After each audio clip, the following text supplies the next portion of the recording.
Hello, and welcome to Sleepbound Nights, where we tell gentle original stories written just for sleep, read by Ian and Alex. Please like or follow, as it will help other tired souls find us. And there's far more than we put on YouTube too. Whole worlds and new members-only stories every week, all ad-free on Supercast or Patreon. The links are below. Now, settle in.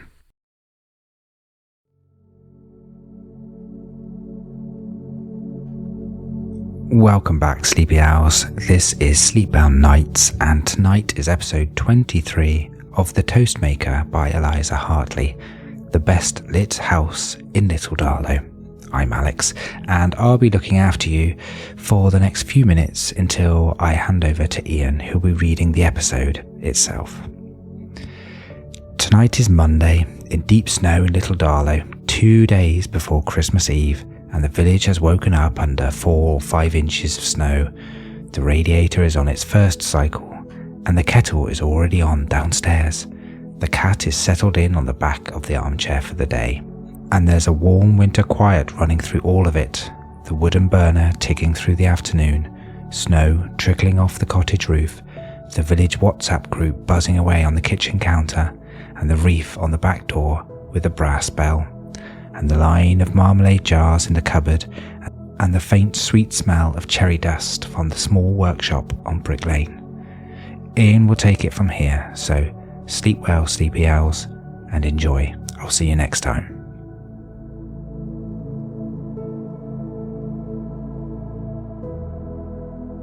The best lit house in Little Darlow. Monday morning came in soft and grey. The snow was no longer falling. That had stopped some time in the small hours, but it had left the world thick-quilted, 4 or 5 inches on every surface that could hold it, with the village wearing the kind of white that made roof edges and chimney pots look as if they'd been outlined in chalk by a careful child. Iris woke at 8:15.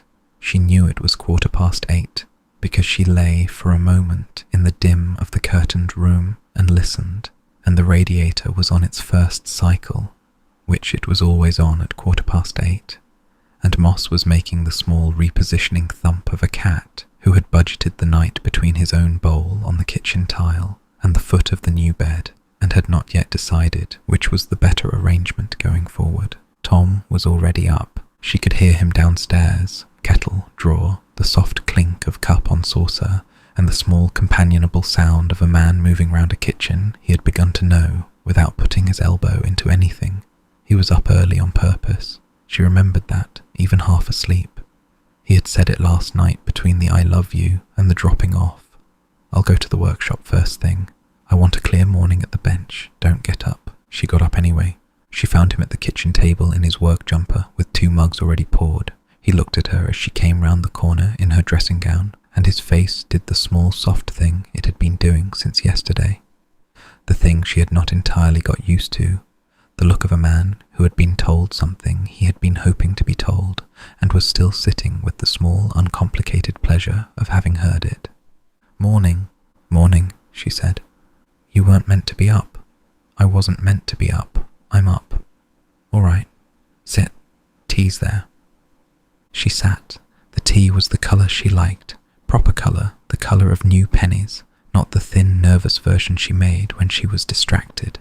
Tom had paid attention to it. She drank a mouthful and felt the small, warm push of it down into her chest, and Moss came and stood between her feet and made the small, irritated grunt of a cat who had not yet had his breakfast and was prepared to make this the day's only topic of conversation. The phone on the counter buzzed, then buzzed again, then buzzed a third time, then settled into the steady, low rhythm of a phone that was being told about something it would not stop being told about for some time. "What's that?" Tom said. "That'll be the village." "What's it doing?" "I don't know yet." She went over and picked the phone up. The WhatsApp icon had a small red badge on it that read 47, then, while she was looking at it, 48, then 51. "Oh," she said. "What?" "Mrs. Henderson." "At what time is it?" 8:20. 8:20 on a Monday morning, 2 days before Christmas Eve. "Yes. What does she want?" Iris scrolled. She scrolled some more. She scrolled past photographs of last year's competition, past a grainy phone shot of a clipboard that had been photographed at an unwise angle so that the writing was readable only if you tilted your head, past a copy-pasted list of the streets that needed canvassing, past a strongly worded statement from Mrs. Henderson about, apparently, inflatables. It's the lights competition. Oh God. Christmas Eve. 6 p.m. judging starts at the War Memorial and works outward. Mrs. Henderson is the chair. David's the judge. There are categories. There are always categories. Best front, best tree, best cottage, best innovation. Innovation is new this year, and Mrs. Henderson has put it in capital letters. Mrs. Patterson, Tom said, with the heaviness of a man who had seen this film before. What about Mrs. Patterson? Mrs. Patterson has got an inflatable. There's always an inflatable. She does this every 2 years. The inflatable category is invented specifically so that Mrs. Patterson's inflatable can be excluded from best front. This is a real village politics. It's a real village politics. Mum's been involved in this for 30 years. She doesn't enter anymore because she got into an argument in 2014 about whether her holly counted as a natural element and walked off the committee. What was the argument? She said it did. Mrs. Henderson said the holly was decorative supplementary material and not part of the lights display proper. Mum took her holly down on the spot and went home. They speak now, but there's a line. There's a line. There's always a line. The phone buzzed again. Iris looked down. Mrs. Henderson again. Iris dear, Elder Cottage's fence lights have been mentioned by 3 separate residents as a strong candidate for best cottage. I will be popping round at 11 for an informal site visit. No need to bake. Although if there are biscuits, I will not refuse them. She's coming at 11. What for? A site visit. A site visit. For my fairy lights. Tom set his mug down.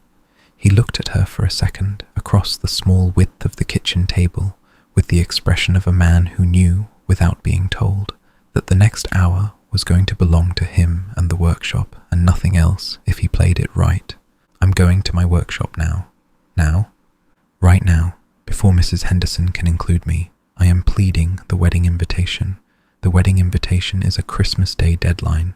The wedding invitation is, in fact, a deadline that predates the lights competition because it predates this entire week. Don't tell her where I am. She'll know where you are. She'll have seen you leave from her front window. She watches the lane. Then tell her I've got grout. Tell her I'm grouting something. Grouting is the village excuse no one challenges. I'll tell her you're grouting something. Thank you. Will you be back for lunch? I'll be back for lunch, probably 1, maybe 1:30. I want a clear run at it. I haven't sat down with Dad's tools properly since I was 19. She didn't say anything to that. She put her hand briefly on the back of his neck where his collar met his hair, and he leaned into it for a second without comment, the way he had begun to do, and then he got his boots on and his jacket and his hat, not the bobble. He was being dignified today, the navy beanie, and was gone out the back door, across the snow-pressed garden, through the gate, and away up the lane toward Back Lane and his workshop and his father's bench. Iris stood at the window for a moment with her tea. The path was filling in already with the soft trickle of snow that came off the cottage roof when the day warmed an inch. Tom's footprints made a single neat line down the path and out of sight, and she felt the small old pleasure of watching him walk away, knowing he was coming back. Then the phone buzzed twice more. She picked it up. 49 messages now, then 52, then 56. The Christmas lights competition had, it turned out, been quietly building all weekend. Iris read backwards through the chat as Moss ate, scrolling through the messages from yesterday and Saturday with the slow-growing awareness that she had been living all this time beside an entire layer of village business she had not known existed. There had been a soft launch in early November, Mrs. Henderson posting provisional date suggestions for the committee, that Iris had not noticed because she had been busy with the harvest follow-up and a roof leak and the entire long arc of getting Tom into her bathroom shelf. There had been a meeting in late November that she had also missed because it had been on Thursday night, and Thursday was her walking group recovery night. There had been a category vote that she had voted on by mistake last week without reading the message, just to make the red badge go away on her phone, and her accidental vote had apparently been for innovation, which is why innovation now existed. "I made the category," she told Moss. Moss flicked his tail. He felt no responsibility for it. The chat this morning was a slow, rolling avalanche. Mrs. Henderson, reminder, Christmas Eve, 6 p.m. sharp. Bring torches. The committee will assemble at the War Memorial. David will lead. David, please confirm. Vicar David, confirmed. I'll be in the cassock for warmth, not ceremony. Mrs. Henderson, the cassock is fine. The committee asks only that any badges or insignia be removed so as not to suggest favouritism. Vicar David, I have one badge. It is for the Royal Lifeboat Institution. I am keeping it on. Mrs. Henderson, noted. Derek, walking group. Are we using stopwatches? Mrs. Henderson, no, Derek. Derek, the judging would be more rigorous with stopwatches. Mrs. Henderson, the judging will not be timed. I have been clear about this for 6 years. Derek, 6 years of unrigorous judging. Mrs. Henderson, Derek, please. Mrs. Patterson, my Santa is in. Mrs. Henderson, Mrs. Patterson, may I remind you that inflatables are a separate category. Mrs. Patterson, my Santa is not an inflatable. My Santa is a sculpture. Mrs. Henderson, your Santa is 7 feet tall and runs on a fan. Mrs. Patterson, he has internal structure. Mrs. Henderson, the internal structure is air, Pam. Mrs. Patterson, the committee has consistently overlooked the artistic value of fan-supported figures. The argument went on for 14 messages. Iris read all of them in the same way she might have read a long, gripping section of a thriller in which the murder weapon turns out to be a household appliance, with the small, horrified delight of someone who had wandered into the wrong novel and was not going to walk back out. Then Lorna, sensibly, Lorna, can we please just have the bit where Janet's reindeer eats Phil's wreath again? It's the highlight of the year for me. Janet, Lorna, I have told you the reindeer is wire, it cannot eat. Lorna, it ate last year, we have witnesses. Janet, Phil's wreath fell off the door because Phil's nail was inadequate. The reindeer was 3 feet away. Phil, the nail was a brass nail. The nail was period appropriate. Janet, the reindeer cannot eat, Phil. It does not have a digestive tract. Lorna, if you say so. Janet, I do say so. I have said so for a year. Iris was laughing aloud by this point, alone in her kitchen, with one elbow on the counter and Moss looking at her with the alarmed face of a cat whose human had become unreliable. She read on. Mrs. Henderson had been trying, sometime around 7:15, to introduce a sub-clause about fairness in size of property, recognising that some cottages were small and some houses were Victorian and the playing field needed levelling. The thread on this had been 31 messages long and had ended without a resolution. Around 7:30, Mrs. Henderson had brought up Elder Cottage by name. Mrs. Henderson, a reminder to all that the toast lady of Elder Cottage has an exceptionally well-displayed fence light arrangement, and I shall be calling on her this morning. Iris had not been the toast lady of Elder Cottage in any official sense until last week. She had not even been aware that the village had committed to it. Now she was being summoned by name to a fairy light interview at 11. I made the category, and I'm now in the category, she told Moss. He went back to his bowl. Tom's workshop, behind the blue door of his back lane house, was a small, low-roofed brick lean-to that his father had thrown up against the side of the kitchen wall in 1981. It had a corrugated tin roof, a single window with the original 1981 putty going crumbly along the bottom edge, and a long pine workbench down one wall that John Avery had cut himself out of a 4-metre board and screwed into the studs with a confidence that Tom had been admiring for 32 years. It was cold. He had been in for nearly 20 minutes in his work jumper and his hat, with the small Cala gas heater clicking on its stand by the door doing what it could, and his breath was still showing in the air. He didn't mind. The cold focused him.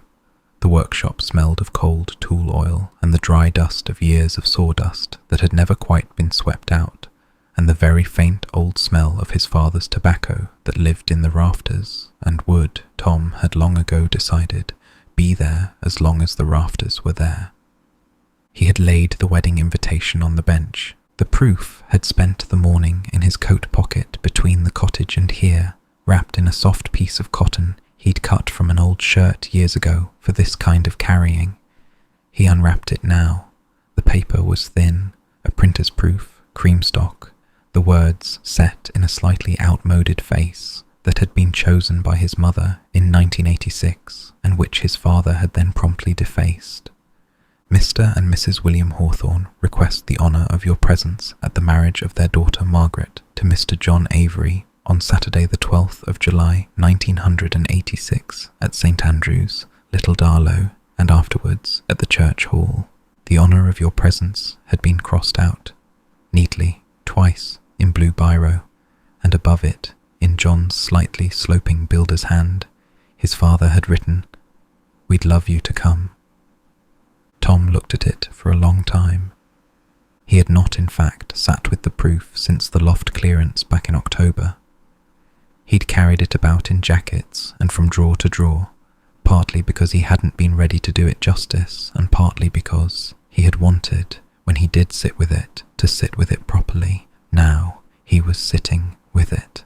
The workshop was lit by the single hanging bulb and the grey snow light coming through the window, and the bench was clear except for the proof and a slim block of cherry wood that he had picked off a finished job in November and squared up against the cold setting in. He picked up the block. He turned it in his hand. He had marked it last week, a faint pencil rectangle on one face, and now he laid the marking gauge along it and ran the pin down the line with a light, steady pressure that he had learned from his father at 11 by being shown twice, and then handed the tool. The gauge made its small, clean cut into the wood. "All right then," he said, to no one. He got the saw down off its hook. The doorbell at Elder Cottage rang at 11:05. Mrs. Henderson had once been late by 3 minutes in 2019 and had taken it badly all year. She now built 5 minutes of buffer into every village commitment. Iris opened the door. Mrs. Henderson stood on the step in her good wool coat and her high-vis vest. She had begun wearing the vest in November as part of the Lights Committee uniform and had not, as Iris understood it, taken it off since. With a clipboard, a thermal mug of something steaming, and an expression of professional good cheer that she had been holding in storage for use during exactly this kind of household call. "Iris, Mrs. Henderson, come in." I will. Boots off, I know the rules." She came in and removed her boots and revealed 2 thick brown wool socks with a small embroidered robin on each ankle. "My granddaughter gave me these. She thinks I have flair. I don't, but I wear them in season."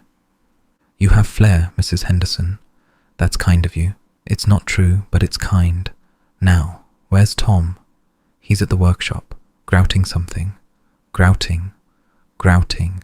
2 days before Christmas Eve, he's grouting. He says it can't wait. Grout always waits. Grout is grout. Grout has been around since the Romans. It can wait a week. He's avoiding me, Iris. You can tell me. I can take it." "He's not avoiding you. He's avoiding me. It's all right. Most men avoid me from late October onwards. It's a thing I've accepted." She came through to the kitchen and stood at the back window, clipboard already on the counter, mug set down beside it, hands at her hips in the surveying pose she used at the village fair when she was deciding where the bunting needed to go. "Now, the fence." "Yes. The fence is lovely, Iris. The fairy lights have been mentioned by 3 separate residents." "Who?" "I am not going to tell you who. Sources, Iris. Sources." "Mrs. Henderson, this is a fairy light competition, not the Times. Same rules apply. Sources are sources, right? The point is, the fence is in contention for best cottage. Not for best front, because best front is for the front of the house, and your front is, if I'm being honest, modest. But best cottage is judged on overall feel, and your overall feel is... Mrs. Henderson considered the kitchen, the back garden, the line of fairy lights still patiently glowing in the snow, the wood burner ticking in the next room, the wreath on the back door that Tom had brought in last week from somewhere unspecified, and the Christmas tree that was visible through the arch. Your overall feel is good, Iris. It's good. It's homely. There's an integrity to it. Thank you. You're welcome. Don't let it go to your head. Mrs. Brennan has spent £300 on a new light-up reindeer, and she will be furious if you win on integrity. I don't want to be in the competition. I know you don't. Nobody wants to be in it. That's why I'm here. People who want to be in it are problematic. People who have to be encouraged are usually winners. I genuinely... Iris. Mrs. Henderson sat down at the kitchen table without being invited and laid her hands flat on the cloth. Tell me about your lights. They're fairy lights. Make and model. I don't know. I bought them at the garden centre in October. Wattage. Mrs. Henderson, I don't know the wattage. Solar or mains? Mains. The cottage has an outdoor socket. Tom set it up. Tom set it up. Mrs. Henderson wrote something on the clipboard. Right. And the timer? They come on at 6. They go off at midnight. They've been on since November, Iris. People have noticed. Continuity matters in this category. Erratic timers are penalised. All right. The pansies in the pots by the door. Natural element. Good. The wreath on the back door. Natural element with a brass bell. The brass bell is a flourish. I like a flourish. Thank you. The cat in the window. Animal element. Animals are a bonus this year. New for 2025. Margaret pushed it through last year because of her tortoise. Margaret has a tortoise. Margaret had a tortoise for 40 years. It died in October. She is still in mourning. Don't bring it up. I won't bring it up. The tortoise was called Edmund. He was a Herman's. He used to sit in her front porch every December under a single fairy light, and people would stop and look at him, which I always thought was a violation of the spirit of the competition, but the committee allowed it. Last year was his last appearance. The committee gave him a posthumous, highly commended, in March. In March? Because nobody had the heart to tell Margaret in December that he had died, and we kept the bad news from her for as long as we could. Don't ask, Iris. It's a long story. Iris did not ask. Mrs. Henderson made some more notes. She tapped the pen against the clipboard. She looked briefly into her thermal mug as if it might be a small oracle, and then snapped the lid back on with the decisive click of a woman who had completed an inspection. You're in, she said. I haven't. You're in. I'm filing you. Best cottage, fence lights, brass bell wreath, animal element, integrity. I'm filing you. Don't argue. You'd win innovation too, except innovation needs innovation, and you don't have innovation. Innovation is going to be Mrs. Patterson's Santa, or that woman on Church Street who's tried to do a music-synced display with her phone. Music-synced? She's done it to last Christmas. It's not working properly. The neighbours have complained. The innovation prize is hers if she can get it to actually sync by Wednesday. I have my doubts. All right. All right. Now, I won't keep you. Tell Tom I said the grout will wait. Mrs. Henderson stood, retrieved her clipboard, her mug and her boots, and was out the door again, in the brisk, efficient way of a woman with 12 more houses to canvass before lunch. At the gate she turned. Iris. Yes. Don't change anything. I wasn't going to. Don't add to it. Don't take away. The judging is on continuity. If you string up another 20 feet between now and Wednesday, I'll have to dock you for late-stage embellishment. I won't. Good. Good girl. And there it was again. Good girl. The second utterance of it in 3 days, this time from Mrs. Henderson rather than from Margaret.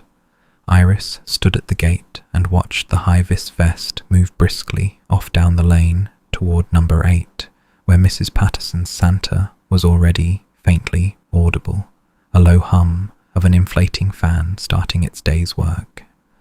By midday, the WhatsApp group was at 134 messages. Iris had given up reading them in real time and was now skimming them in batches over the kettle. Mrs. Patterson's Santa had been confirmed by independent witnesses as 7 feet 4 inches, which was a new record. Janet's wire reindeer had been reinstalled on the corner of her drive after spending the night in the garage to avoid frost damage to its solar panel. Phil had bought a brass nail this time, a longer brass nail, period appropriate, and then some. The vicar David had clarified that he would not be judging the inside of any house, only what was visible from the road, in response to an inquiry from Mrs. Brennan, who had apparently spent some time on her dining room table arrangement and wanted the dining room table arrangement counted. Margaret, from her sofa with her cold, had at some point in the morning sent 2 messages. The first was, "I won't be entering this year either." The second was, "I am unmoved by Mrs. Patterson's Santa. It cannot be considered a light display. It is, at best, a fan installation with bulbs." This second message had caused a small civil war, which was, by the time Iris caught up, just simmering down. Mrs. Patterson had threatened to leave the group. Mrs. Henderson had calmed her in the manner of an old hand. Margaret had not retracted, but had not, either, escalated. The peace was being kept by Lorna, who had at intervals introduced unrelated topics, a parcel that was missing on Back Lane, the new opening hours of the post office between Christmas and New Year, an inquiry about whether anyone had a spare tin of brass polish for Phil's nail. Iris made herself toast. It seemed, in the midst of it all, the only correct thing to do. She made 2 slices, with butter, with her own marmalade from the cupboard. She ate them, standing at the window, looking at the snow, and thought, with a small, clean inner pleasure, that she was no longer the 4-bauble woman of Reading, that she was the toast lady of Elder Cottage, that she was in the running for best cottage, based on a fence and a bell and a cat in a window, and that the village had decided to file her without consultation, and that this was, against every prediction she would have made last May, exactly the kind of belonging she had wanted. Tom came home at 1:20. He came in with a thin, flat parcel under his arm, wrapped in 2 sheets of brown paper and tied with string. He set it on the kitchen table without unwrapping it, took his coat off, washed his hands at the sink, dried them on the tea towel she had laundered last week, and only then turned and said, "It's done." "It's done? It's done. I want to leave it wrapped till Christmas Day. Don't make me unwrap it. I'll cry." "All right." I cried a bit at the workshop. "All right." It came out. It came out the way I wanted it to. "All right then."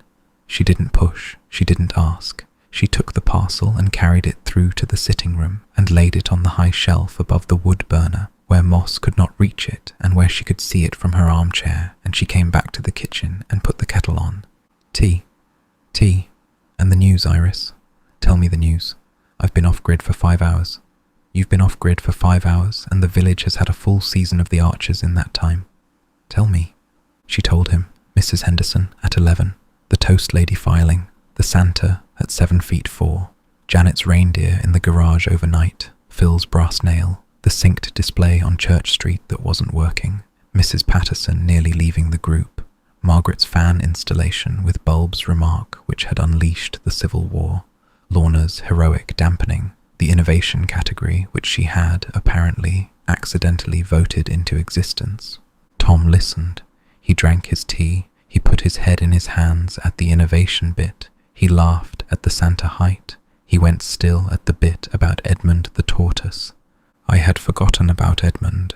Mrs. Henderson said not to bring it up. Mrs. Henderson was right. He had a highly commended in March. Posthumous. I voted for it. The committee voted for it. We weren't going to do it. And then Margaret came in on the Saturday, and we all knew that we were going to do it. I don't know how she got through the year, in fairness. She lost the Sundays, she lost the Tuesdays, and she lost the tortoise. She did. She's a tougher woman than most of us know. I know that now. Yes. The afternoon turned to that grey-blue colour that grey-blue December afternoons turned at around 3, when the light had been thin all day and now committed itself to going. The wood burner was on a low, steady burn. Moss had reclaimed the back of the armchair. Tom had taken his boots off and put his thick socks on and was reading the paper Lorna's husband had pushed through the letterbox at 10, which was a yesterday's paper that the village had passed round in lieu of buying their own copies, the 4-day Christmas backlog already evident in the small smear of marmalade on page 6. "Marmalade," Tom said. "That'll be Mrs. Dawkins. She always reads it at breakfast. It's a system.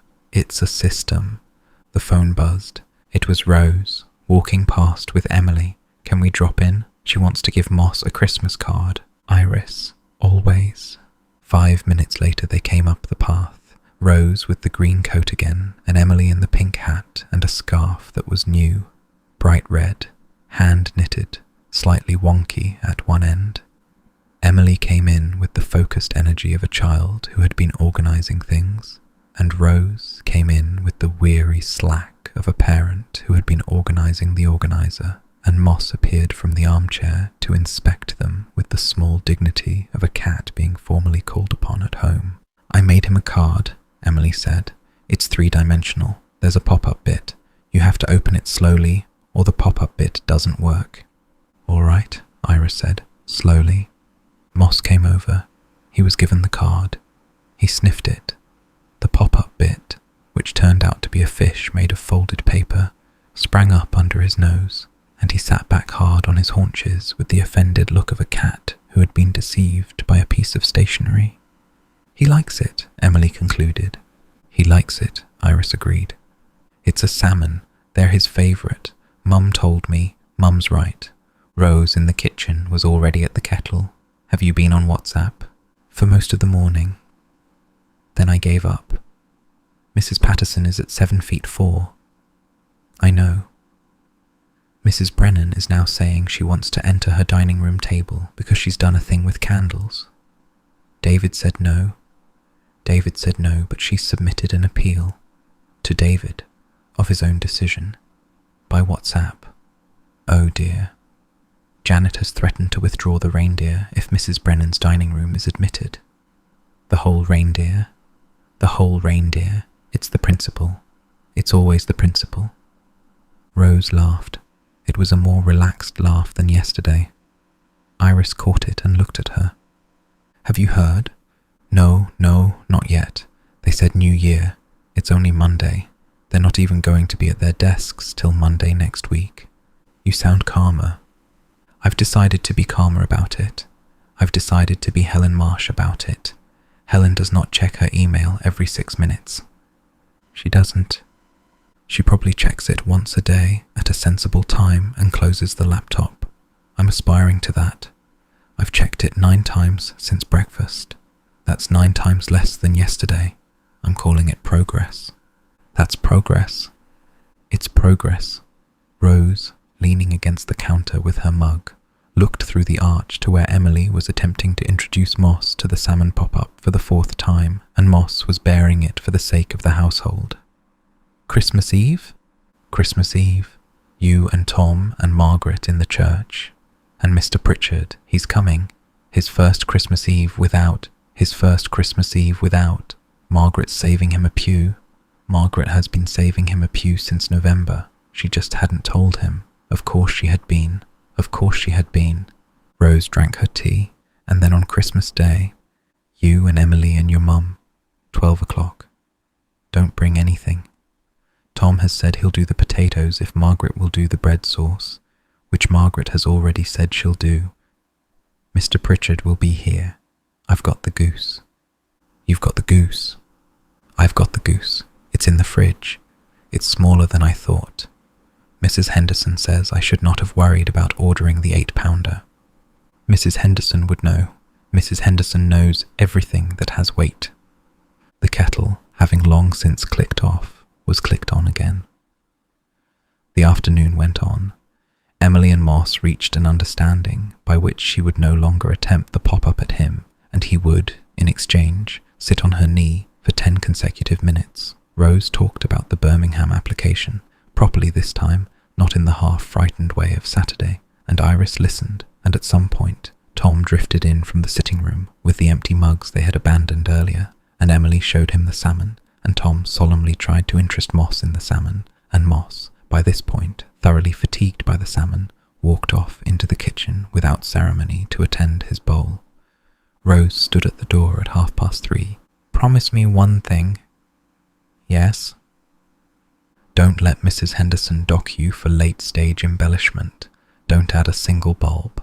Don't even straighten the wreath." "I won't." "Good, because I think you might win and I'd like to see it." "I don't want to win." "Yes, you do. A little bit. Admit it. A little bit. A little bit." "Good night, Tom. Good night, Toast Lady. Good night, Rose. Good night, Emily." "Good night, Iris," Emily said gravely. "Tell Moss I will draw him a different animal next time. The salmon was perhaps too much."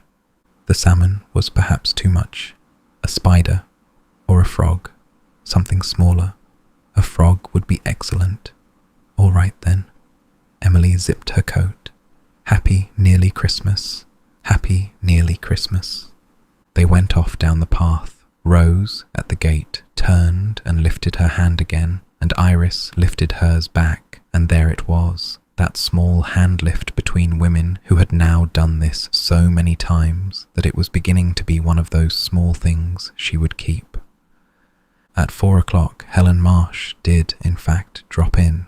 She came up the path, slowly because of the snow, in the same dark wool coat as Thursday, with a tin under one arm and the green scarf wound twice. She knocked at the front door rather than the back because Helen Marsh was a front door visitor, and Iris opened it and found Helen on the step, looking lightly embarrassed and lightly defiant, exactly as Iris had foreseen on the way home from the B&B 4 days ago. "I happened to be passing. Did you? I had to drop something off at Mrs. Patterson's. I was on the lane anyway. I made too much chocolate orange cake last night practicing for Wednesday, and there's a section that didn't turn out as well as the rest. It's perfectly edible. It just looks slightly wonky. I thought you might appreciate it. Helen, come in. I'm not staying. Come in anyway." She came in. She took her boots off. She handed the tin over with the small awkward economy of a woman who was not, by character, a giver of unannounced cakes, and was acting against her own instincts because she had wanted to. "Tom's in there. He's mending the iron. The iron's been temperamental since we moved in. He's looking at it. All right. Tea? If you're making, I'm making." They went through. Tom looked up from the iron. He was actually doing the iron, as it happened, because it had stopped steaming reliably last week, and he had said he'd look at it before Christmas, and said, "Helen, good to see you." "Tom, sit down. I'm just doing this thing with the iron." "What's wrong with it?" "Limescale, I think. Limescale and inattention. That's most household appliances by Christmas. That's most household appliances all year." Helen sat at the kitchen table. Iris made tea. Helen made the small, considered look round the kitchen that she had not had the chance to make on Thursday because Thursday had been at her house, and Iris watched her doing it. The dresser, the recipe box on its shelf, the line of marmalade jars in the cupboard with the door slightly open, the small wooden train on the windowsill, the tea towel hanging from the oven handle that Mary had left here 12 years ago and that Eleanor had inherited and that Iris had since washed about 30 times. "Sage cabinets would suit this kitchen," Helen said, eventually. "Don't tempt me." "I'm not tempting, I'm observing." "It's a 5-year project, Helen. I'm not doing anything to this kitchen for 5 years. The kitchen will be exactly as it is for 5 years." "That's wise. Then maybe the sage cabinets. Maybe then." The tea came. Helen drank hers. She had brought the cake in the tin not on a plate, which was Helen's way. No fuss, no flourish. And when Iris asked if she'd like a slice, she said yes, a small one, and Iris cut 3 small slices and they sat with them at the table. The cake was dense and dark and shot through with bright threads of candied orange peel that caught the kitchen light at the edges. The icing was thin and very cocoa bitter. It was the best chocolate orange cake Iris had ever eaten, and she said so. "Don't oversell, Iris." "I'm not overselling. I'm being honest. It's all right.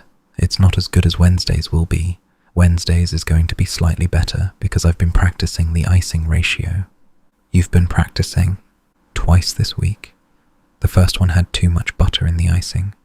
This one has slightly too little. Wednesday's will be the one I meant to make." "It's perfect now." "It's not perfect. It's very good. Perfect's Wednesday. You're a terror." "I run a B&B. I have to be. People who run B&Bs and bake for other people for a living do not get to be sloppy about a chocolate orange cake." Tom had put the iron down and come to the table. He took a slice. He ate it standing. He ate a second slice, still standing. "Helen, yes, I would marry you for this cake." "You wouldn't, Tom. You've made your choice. And Iris would be very upset. Iris would understand." "Iris would not understand," said Iris mildly from the kettle. Helen, briefly, did the thing close to a smile, the contained nod laugh that was her version of laughing, and Iris, watching her, felt the small, warm shift of having been right about Helen and having been right about how a friendship of this kind would look in a small kitchen with a tin of cake on a table. Helen stayed 40 minutes. She did not stay longer because 40 minutes was the upper edge of what she had budgeted for an unannounced visit, and Helen kept to her own budgets. At the front door, she said, "The cottage looks lovely from the lane." "Thank you." "You'll win best cottage." "I don't." "You'll win it. I voted for you already. We were sent a pre-vote form on Saturday. I marked it. I'm allowed to tell you because the ballot wasn't secret. Mrs. Henderson sent us all an email about that as well. You voted for me? I voted for you. The fence is principled. The wreath is principled. The lights came on at 6 on the dot every evening I was on the lane for the last 4 weeks, which I respect very deeply. Helen, don't make a thing of it. I'm going. I have a B&B to get back to. Helen, thank you. You're welcome. Good night. Good night. The door closed. Helen went off down the path slowly, picking her way through the snow, her wool coat dark against the white. Iris stood at the door a moment longer than she needed to. Tom finished the iron at 5. It steamed properly again. He held it up triumphant in front of Iris and pressed the steam button, and a small clean cloud of white came out, and Iris said, "My hero," with the deliberate dryness she had begun to allow herself, and Tom said, "Don't say it if you don't mean it, Iris." And she said, "I mean it," and meant it. The fairy lights on the fence came on at 6. They had been coming on at 6 since November, and there was no reason for tonight to feel any different. But Iris stood at the back window in the dark of the cottage with her tea and looked at them. The small, uncomplicated line of gold across the snow, the fence Tom had fixed in October, the bird table, the back door wreath with its brass bell, the pansies in the pots, and thought that for the first time in her life she had been formally entered into a village competition, that for the first time in her life there were 3 separate residents who had submitted her fairy lights as a candidate for best cottage, that she had been filed by Mrs. Henderson against her will in a category she had created by accident, that she had been voted for by Helen Marsh, who had marked a ballot for her on Saturday in a sage-green kitchen on Darlow Road and not said anything about it until today, that her name in the villager's mouth was now the toast lady of Elder Cottage, written on a ceramic bauble in blue, hung on the front of her tree, and that the name had stuck. Tom. He was on the sofa in the next room, his iron-mending tools repacked, his evening papers folded. Helen voted for me, I heard her, through the wall. She voted for me, she did, on a pre-vote form on Saturday. Mrs. Henderson sent everyone a form. Mum got a form too. Margaret got a form. Mum gets every form. Mum's on every list, even ones she pretends not to be on. She'll have voted as well. For me, for you, of course for you. Margaret can't have voted for me. Margaret's not entering. Margaret's not entering. Margaret's still voting. The two things are unrelated. Margaret stopped entering in 2014 because of the holly. She has not stopped voting since 1979. How do you know she voted for me? Because she sent me a photo of the form on Saturday afternoon. She had the camera angled badly, so I could only read half of it, but I could see your name was ticked. She said she wanted me to know that I was not the only thing about you she approved of. Tom. That's what she said. Don't ask me to elaborate. I can't elaborate on Mum. You have to take her at the rate at which she gives herself. Iris stood at the window. Her eyes had got wet again. For the third time in 3 days, the village had decided to make her cry. And she blinked hard, the way you blinked at fairy lights when you didn't want them to start to swim. That's a lot of people voting for me. It's 2 people that we know of. There may be more. I'm not betting against a wider conspiracy at this point. Tom, yes, I don't want to win. I know, I really don't. Mrs. Patterson's Santa is at 7'4". There are people who have put money into this. I know, it would be unjust. It would be deeply unjust. You'd be winning best cottage on a fence, and a brass bell and a tabby cat in the window. He's not a tabby. Mrs. Henderson recorded him as a tabby. Mrs. Henderson can't see properly through the window. I'm not telling Mrs. Henderson she's wrong. You can if you want. I'm not telling her. All right then. They ate at 7:30. Leftover beef from yesterday, fried in a pan with onions, and a few small chunks of the potatoes Margaret had packed up. 2 slices of bread each, toasted on the grill pan with butter, with the new pot of horseradish Tom had picked up from Sandra on the way home this lunchtime, Helen's wonky chocolate orange cake for pudding, tea after. Mr. Pritchard rang at 8:30. Tom picked up. They talked for 9 minutes about the weather, about whether the lanes would be passable for Wednesday, about whether the minicab company would still be running on Christmas Eve. Then Mr. Pritchard asked, formally, to speak to Iris. Iris, Mr. Pritchard, I have, in case you should ask, voted for you. Oh. Mrs. Henderson sent us the forms on Saturday. I filled mine in on Sunday morning before lunch at Margaret's. I voted for you in Best Cottage. I left Best Front blank because nobody has done a good front this year. I voted for Janet's reindeer in Innovation because of the cat-eating allegations and the principle that Janet has been wronged. I did not vote in the inflatables category, as I have a long-standing position against inflatables and I do not wish to encourage them. Mr. Pritchard, I am telling you because I do not want to be accused of secrecy. Mary always said you should not vote for someone and then not tell them. She thought it was bad form. Mary was right. Mary was usually right. She was occasionally wrong, but more often right than the rest of us. Good night, Iris. Good night, Mr. Pritchard. Wednesday 7. Wednesday 7. Don't be late. We won't be late. Good girl. The line went. Iris stood with the phone in her hand and laughed, a single low laugh, and Tom looked up from the sofa. What? That's 3. Helen, your mother. Mr. Pritchard. 3 confirmed. Iris. What? You're going to win Best Cottage. Don't say that. You're going to win Best Cottage, and Mrs. Patterson is going to mind. Don't say that, Tom. I'm saying it. I'm calling it. I'm calling it now.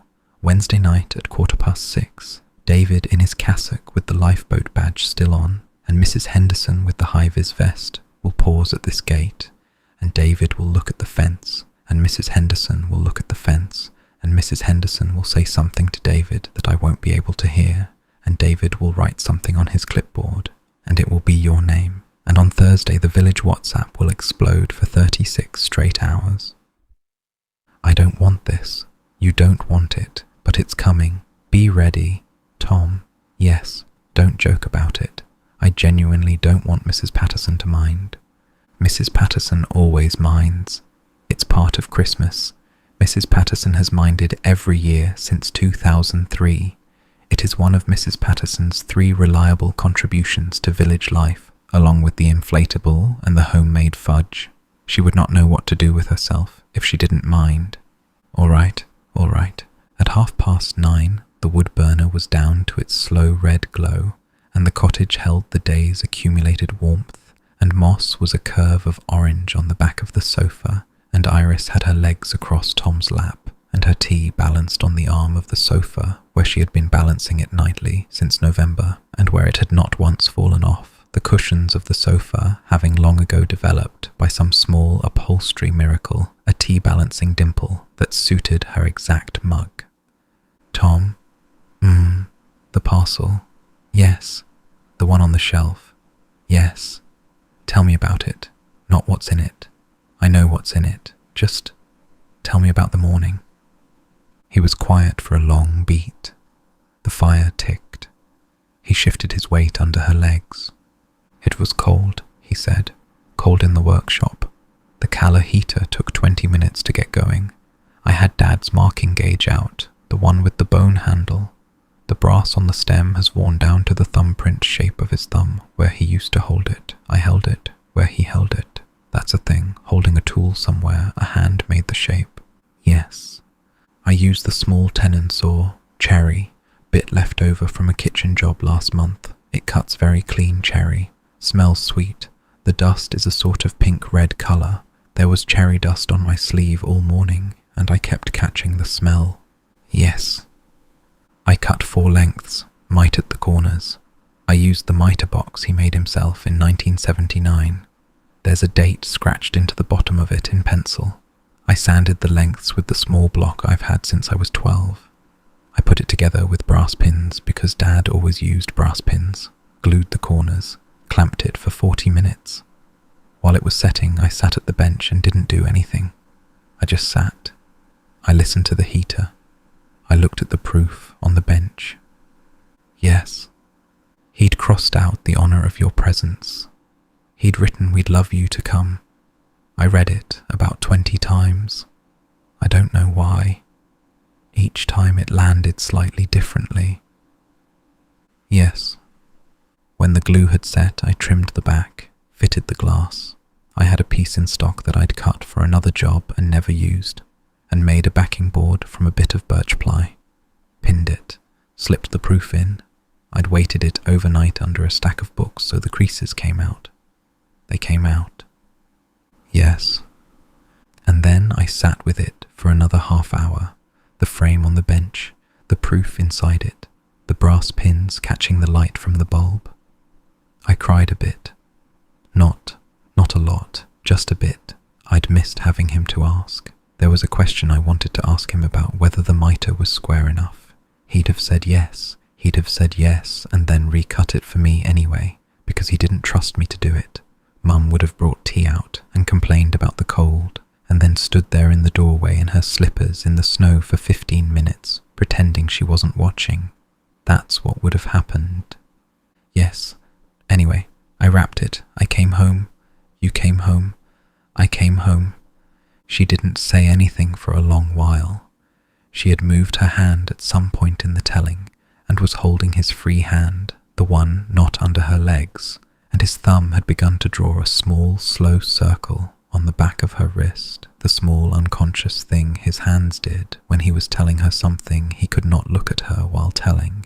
It'll make her cry, Iris said. It will. It'll make Mr. Pritchard cry. He'll deny he's crying and blame the radiator. It'll make me cry. You don't have to cry. I'll cry. I'm not pretending I won't cry. I'll cry. All right then. The phone buzzed once more before they went to bed. Mrs. Henderson at 10:05. Iris read it standing at the bottom of the stairs. Iris, just to inform you, the committee met informally this evening at the Whitbys. Lorna provided mince pies, very good. The judging committee will be myself, David, and Mrs. Dawkins as the impartial third. We anticipate reaching Elder Cottage at approximately 6:10 on Wednesday. You do not need to be in. The judging takes place from the road. Please do not adjust the lights between now and then. Good evening. Mrs. Henderson at 6:10 on Wednesday, Iris called up the stairs. Don't adjust the lights, Tom called back. Don't adjust the lights. Mrs. Dawkins as impartial third. Mrs. Dawkins as impartial third. Mrs. Dawkins isn't impartial. Mrs. Dawkins has been telling everyone at the bakery that the fence lights are the only honest entry in the whole competition. That's not impartial. It's not. But Mrs. Dawkins doesn't know that she's not impartial, which I think is what Mrs. Henderson means by impartial. Tom, yes. We're going to be late for everything for the rest of the week. Probably. I'm fine with that. All right then. She went up. She brushed her teeth. Tom came up after her. The bedroom, her bedroom, which had been her bedroom for 3 months and was beginning to be theirs in the small, unceremonious way that rooms became things over time, was already warm from the radiator. Moss arrived on the bed before either of them, settled at the foot of it again, and made the small, dry, huffed sound of a cat who had budgeted his evening down to the minute. They got into bed. Tom switched off his lamp. Iris switched off hers. The room went to the muted dark blue of a curtained bedroom in a snow-lit village, the small angle of gold from the fairy lights along the fence, coming in through the gap in the curtain the way it had last night, the radiator settling. Tuesday, Tom said. Tuesday. Scones. Scones. Cayenne. Mary's hidden card. You're nervous about it. I'm nervous about it. Why? Because it's for Margaret. Because it's the card Mary wrote to Margaret. Because if I get the scones wrong, the card lands wrong. You won't get the scones wrong. I might. You won't. You followed Mary's chocolate cake card to the letter, and your mother cried at the table. Your mother, not my mother. Margaret. Sorry. Margaret. I keep wanting to call her your mother. It's all right. She calls herself my mother and your mother now. I heard her say it in the kitchen on Sunday. You and your mother, like that, with a sweep of the hand including you. She didn't know I'd heard. She'd have denied it under questioning. Tom, yes, that's a lot. It's a lot. I'm trying to take it at the rate she gives it. Take it at the rate she gives it. That's the only way to take Margaret. All right, all right. The wood burner downstairs ticked its last few ticks of the night. The radiator in the bedroom did its small adjusting noise and held. Outside, the fairy lights along the fence did their steady, patient work. They would go off at midnight on their timer, as they had every night since November, regardless of competition pressure or village politics or pre-vote forms filled in at sage green kitchens on Darlow Road. Tom, yes, I love you. I love you. Sleep. In a minute. That's not a minute. That's the same as last night. It's the same as last night. Sleep, Iris. In a minute. She lay in the dim of the bedroom with her head on his shoulder and felt the slow rise and fall of his breath beneath her cheek.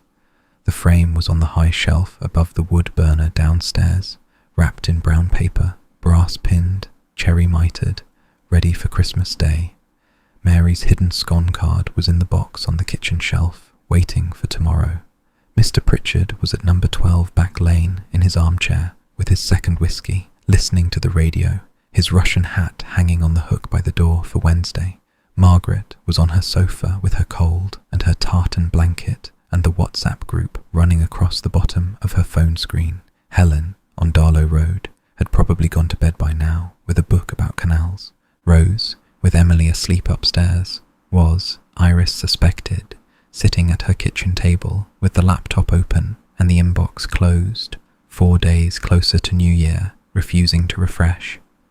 Mrs. Henderson, in her high-vis vest, was almost certainly still up, marking forms by lamplight. Mrs. Patterson, beside her, would be checking the fan inside Santa one last time before bed. The village in the snow, the cottage in the village, the two of them in the cottage, the cat at the foot of the bed. Tom, the cherry dust. Yes, I want to smell it. Sometime. Not now. Sometime. I want to come out to the workshop and smell it. All right then. Sleep, sleep.